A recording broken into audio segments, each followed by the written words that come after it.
흥미로운 사실은 그가 매매가 아닌 임대로 거처를 옮겼다는 겁니다. 문제는 박송 씨가 당시 거주하던 상암동 집이 부모님 댁, 형 집 간의 거리가 300m에 불과했다는 겁니다.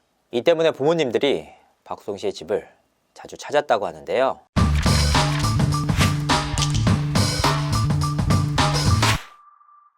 시청자 여러분 안녕하세요. 연예 유통형 이진호입니다. 방송인 박송 씨와 그의 영혼의 반려묘 다홍이의 근황이 전해져 관심이 쏠리고 있습니다. 박송 씨는 한동안 친형 박진홍 씨를 비롯한 가족과의 갈등으로 소가리를 했던 인물이죠. 얼마나 마음고생이 심했는지 무려 15kg나 빠진 수척해진 모습으로 주위에 안타까움을 자기도 했습니다. 그럼 그가 최근 밝은 모습으로 돌아왔는데요. 확인을 해보니까 박송 씨가 달라진 두 가지 이유가 있었습니다. 오늘 방송에서는 그가 심리적으로 안정을 찾게 된 배경에 대해 다뤄보도록 하겠습니다. 박송 씨는 20일 자신의 인스타그램 계정을 통해 이와 같은 글과 사진을 올렸습니다. 회장님이 직접 업무를 뛰는 건 힘드시니 다홍이 캐릭터가 탄생합니다. 일본에 루나와 지지가 있다면 한국에는 다홍이가 있습니다. 루나야, 지지야, 긴장하라옹. 검은 고양이 다홍. 공개된 사진에는 박송 씨가 처음 반려묘 다홍이와 인연을 맺었던 낚시터의 전경이 애니메이션 형태로 남겼습니다. 확인을 해보니까 박송 씨와 스튜디오 게일 측은 다홍이에 대한 애니메이션 콜라보레이션 형태로 기획에 나섰다고 합니다. 박송과 다홍이의 감동 사연을 접한 게일 측에서 먼저 박송 씨에게 제의를 해서 캐릭터화를 진행하기로 한 것인데요. 게일 스튜디오는 뽀롱뽀롱 뽀로로 3기, 꼬마버스 타요 2기 등을 제작한 경험이 있는 애니메이션 제작사입니다. 인기 애니메이션 롱롱죽게지의 제작사로도 잘 알려진 곳입니다. 아직은 초기 단계라 처음에는 티저 형식으로 공개가 되고 추후 시청자들의 반응에 따라 장편 애니메이션으로 발전할 수 있는 형태라고 합니다. 간단히 정리하자면 박송 씨의 영혼의 동반묘인 다홍이와의 감동 스토리가 애니메이션화 된다 라는 의미인데요. 많이들 아시겠지만 박송 씨에게 다홍이는 참으로 특별한 존재입니다. 그는 지난 3월 MBN 동치미를 통해 다홍이와의 첫 만남에 대해 털어놓은 바 있습니다. 낚시터에 갔는데 자꾸 나를 따라오는 고양이가 있었다. 살면서 고양이를 키워볼 생각이 없었고 심지어 예뻐하지도 않았다. 얘가 날 왜 따라오지 싶어서 데려왔는데 3시간 동안 내 품에 안겨있더라. 해가 뜨고 동물병원에 데려갔더니 혹이 달려있고 온몸에 기생충이 있었다. 치료 후 입양을 보냈다. 그런데 입양을 간 다홍이가 상태가 더 안 좋아지고 내가 TV에 나오면 알아본다는 소식에 다시 데리고 왔다. 이후 내가 어딜 가든 따라다닌다. 가장 힘든 한 해를 보내고 있어요. 정말 이 사람이 이래서 죽는구나. 인생이 무너지는 경험을 했어요. 잠을 못 잤는데 눈앞에 와서 저 잘 때까지 눈을 깜빡깜빡 해주더라. 이 같은 말과 함께 엄청난 눈물을 흘려 주위에 안타까움을 잤는데요. 당시 방송에서는 밝히지 않았지만 가족, 특히나 형과의 갈등으로 인해 박송 씨는 엄청난 스트레스에 시달렸다고 합니다. 특히나 이 영혼의 반려묘조차도 송이가 고양이를 만나면 망한다 라며 친형은 반대를 했다고 합니다. 그리고 3월 말 박송 씨와 다홍이의 유튜브 채널에는 한 폭로글이 공개됩니다. 간단히 정리하면 이런 내용입니다. 박송 30년 평생 1인 기획사 2개의 법인이 존재.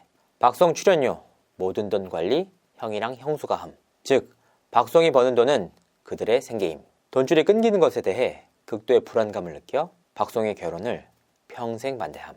논란이 커지자 박송 씨는 결국 가족으로부터 금전적인 피해를 입었다는 사실을 인정했습니다.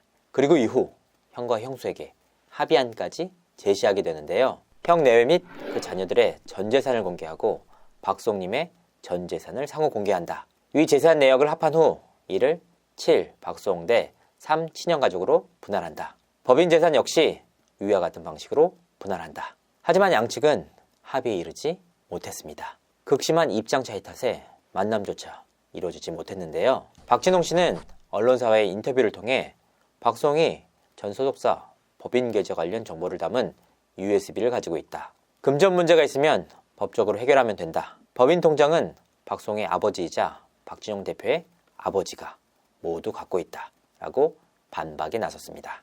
결국 박송 씨는 지난 4월 형과 형수를 횡령 혐의로 고소하기에 이릅니다. 고소 이후 약 3개월간의 시간이 흘렀는데요. 박수홍 씨와 박진홍 씨는 무려 30년간이나 함께 해왔기 때문에 관련 세무자료가 엄청나게 방대한 상황이라고 합니다. 그리고 이 자료들을 준비하느라 상당한 시간이 걸렸다고 합니다. 최근에는 관련 자료 검토와 증빙에 들어간 상태라고 하는데요.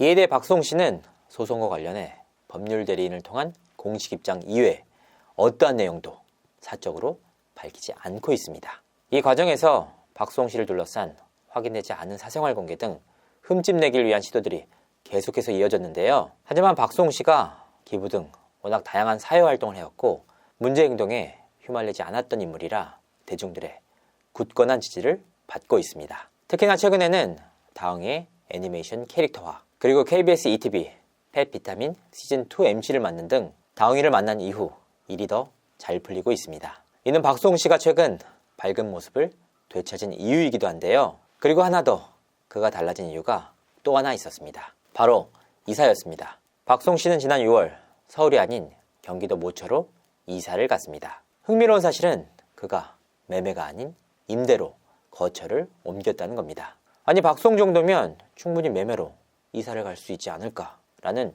의아한 생각이 드실 수도 있습니다. 이 부분은 박수홍 씨가 이사를 선택하게 된 배경을 보면 쉽게 이해하실 수 있습니다. 가장 대표적인 사건이 친형의 인터뷰를 통해 밝혀졌죠. 형과 갈등을 빚자 아버지가 망치를 들고 박수홍의 집을 찾아갔다라는 내용이었습니다.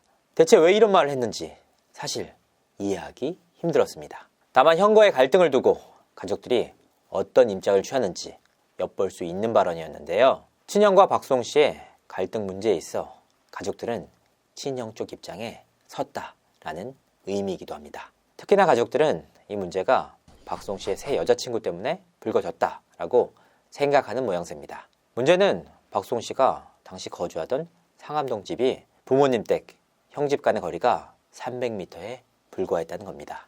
이 때문에 부모님들이 박수홍 씨의 집을 자주 찾았다고 하는데요. 아니 박수홍 씨 입장에서는 부모님들이 왜 자신의 집을 찾는지 알 수밖에 없는 상황이지 않습니까? 부모님과 직접 대면하지 못했지만 박수홍 씨가 워낙 효자다 보니까 이런 상황만으로도 엄청나게 괴로워했다고 합니다. 이를 보다 못한 지인들이 이사를 가는 게 어떻겠느냐라고 권유했다고 하는데요. 결국 박수홍 씨가 결정을 내렸고 박수홍 씨와 다홍이에게도 임시거처가 필요했던 것이죠.